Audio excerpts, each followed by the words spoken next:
Hello Mark, I'm Jason, 49 from A class. Now I'm going to speak the article this week. Now let's begin. Ismail Nazario, what I learned as a kid in jail. We need to change the culture in our jails and prison, especially for young inmates. New York State is the one of only two in the US that automatically arrests and trials 60 to 17-year-olds as adults. This culture of violence takes these young people and puts them in a hostile environment. And the correctional officers pretty much allow any and everything to go on. There's not really much for these young people to do actually enhance their talent and actually rehabilitate talent. Until we can raise the age of criminal responsibility to 18, we need to focus on changing the daily lives of these young people. I know firsthand. Before I ever turned 18, I spent approximately 500 days on a Riker Island. And to add to that, I spent almost 300 days in solitary confinement. And let me tell you this. Screaming at the top of your lungs all day on your cell door, or screaming at the top on your lungs out the window, it gets tiring. Since then, there's not much for you to do while you're here. You start pacing back and forth in yourself. You start talking to yourself, and your thoughts start running wild. And then your thoughts become your own worst enemy. Jails are actually supposed to rehabilitate a person, not cause him or her to become more angry, frustrated, and feel more helpless. Since there's not this discharge plan put in place for these young people, they pretty much return society with nothing. And there's not really much for them to do keep them from recidivism. But it all starts with COs. It's very easy for some people to look at these correctional officers as a good guys and the inmates as a bad guys. Or vice versa for some, but it is a little more than that. See, these CEOs are normal, everyday people. They come from the same neighborhood as the population they serve. They're just a normal people. They are not robbers, and there's nothing special about them. They do pretty much everything everybody else in society does. The male CEOs wants to talk and flirt with his female CEOs. They play the little higher score kick games with each other. They politic with one another, and the female CEOs goes to each other. So I spend numerous amounts of time with numerous amounts of CEOs. And let me tell you about this one in particular named Moreau.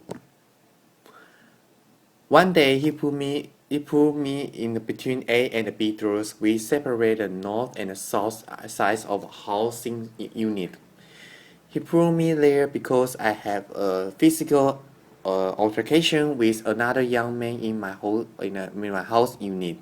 In fact, since there was a female officer working on the floor, then I violated his shift. So he punched me in my chest. He kind of knocked the wind out of me. I wasn't impulsive. I didn't react right away because I know this is their house. I have no wings.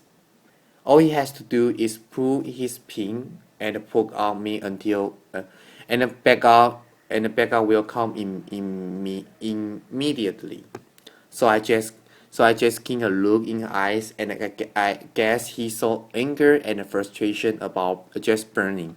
And he said to me, "Your eyes are going to get you in a lot of trouble because you are looking like you want to fight." So he comments to taking off his utility belt. He took off his shirt and his badge, and he said we could fight. So I asked him, "You gonna hold it down?" Now it's the term that is commonly used in the Riker Islands, meaning that you're not going to say anything to anybody. You're not going to report it. He said, yeah, I'm going to hold it down. You gonna hold it down? I didn't even respond. I just punched him right in his face and we began fighting right there and right then and there. Towards the end of fight, he slammed me on against the wall. So while we were tossed up, he said to me, "You good?" As if he got the best of me. But in my mind, I know I got the best of him. So I replied, very cocky, "Oh, I'm good. You good?" He said, "Yeah, I'm good. I'm good." We let go. He shook my he shook my hand, said he gave me my respect, gave me a cigarette and sent me on my way. Believe it or not, you come across some CEOs on Riker Islands that I will find you one-on-one. He feels that they understand how it is, and they feel I'm going to meet you where you at. Since this is how you commonly handle your disputes, we can handle it in that manner. I walk away from it like a man. You walk away from it like a man, and that's it. Some CEOs feel that they are gelling with you. That is why they have a mentally and that attitude they are going by their concept. In some instances, we are in it together with the CEOs. However, institutions need to give these correctional officers proper trainings on how to properly deal with the adolescent population. And they also need to give them proper training on how to deal with the mental health population as well. This CEO played a big factor in these young people's life for X months of time until a disposition is reached on their case. So why not to try to mentor these young people while they are there? When they're there, why not try to give them some type of insight to make a change so once they're reintered back into society, they're doing something positive? A second big thing to help our teens in jails is better programming. When I was on Rikers Island, the huge thing was solitary confinement. Solitary confinement was originally designed to break a person mentally, physically, and emotionally. That's what it was designed for. The U.S. Attorney General recently received a report stating that they are going to ban solitary confinement in the New York State for teens. One thing that kept me sane was while I was in solitary confinement was reading. I tried to educate myself as much as possible. I read any and everything I could get my hands on. And aside from that, I wrote amusing short stories. Some programs that I feel I would benefit our young people are on therapy programs for the kids that likes to draw and have less talent. And what about the young individual that are musically inclined? How about a music program for them that actually teach them how to write and make music? Jason thought.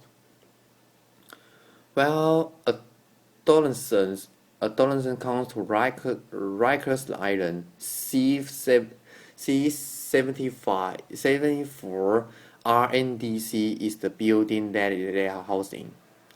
That's nicknamed Gladiator School because you have a young individual coming in from the street thinking they are tough, because surrounded by a bunch of other young individuals from all of the 5 boroughs, and everybody feels that they are tough.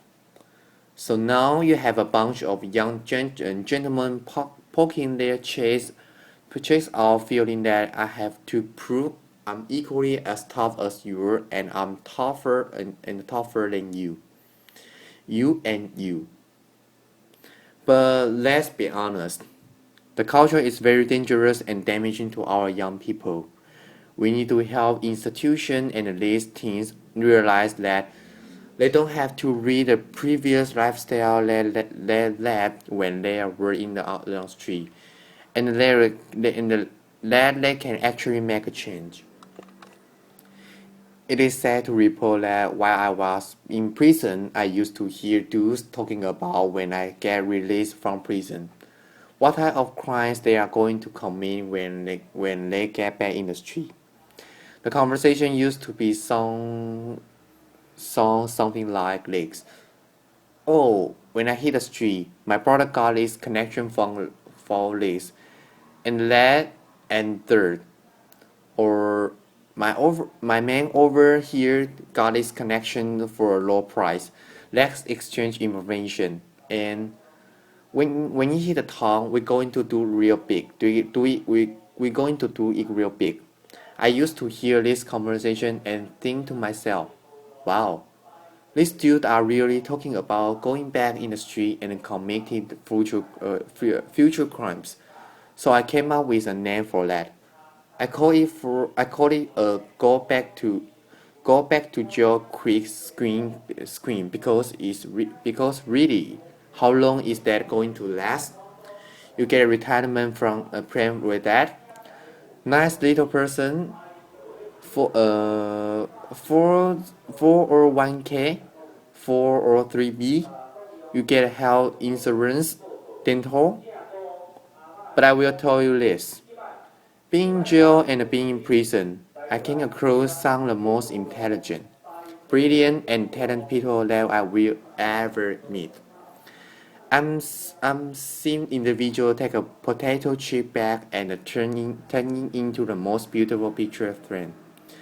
I'm seeing individuals take that soap that provided for free and turn them into the most beautiful sculptures that would make Michelangelo's look like a con, kindergartner made it.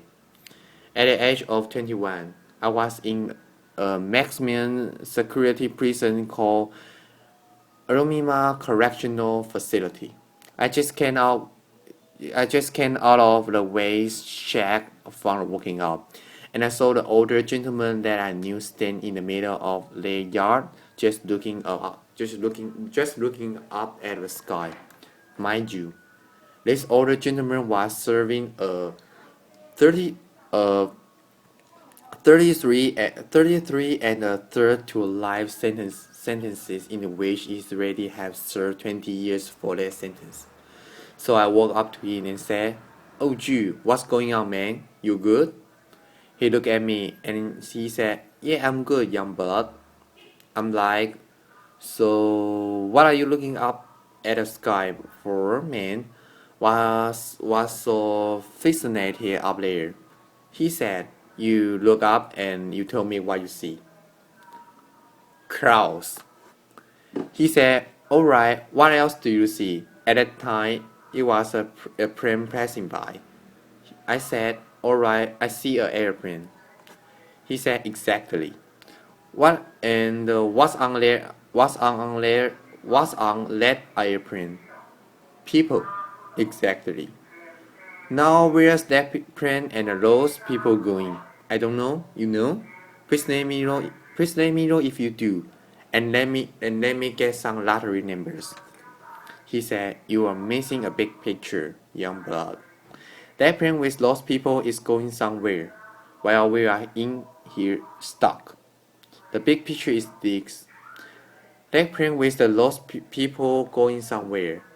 There's light passing us by while we there there's light passing us by while I'm behind this world, stuck."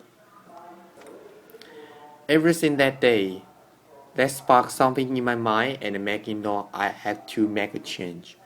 Growing up, I was always good. I was a good, smart kid. Some people would say I was a little too smart for my own good. I have to dream of becoming an architect or an archaeologist. Currently, I am working at a Fortune Society, which is a retreat program. I work with people as a case manager, and there are any high risk for recidivism. So I connect them with the service that I need to once they release from the jail and the prison so they can make a positive transition back into society. If I was to see my 50-year-old self today, I would sit down and talk to him and try to educate him, and I would let him know, listen, this is me, I'm you, this is us, we are one. Everything that you're about to do, I know what you're gonna do before you do because I already did it. And I would encourage you not to hang in with X, Y, and Z people. I will tell him not to be in such and such place. I will tell him keep you behind in your school, man, because that's where you need to be. Because that was going to get you somewhere in life. This is the message that we should be sharing with our young men and young women. We shouldn't be treating them as adults and putting them in a culture of violence and nearly possible for them to escape. Thank you. Thank you for listening.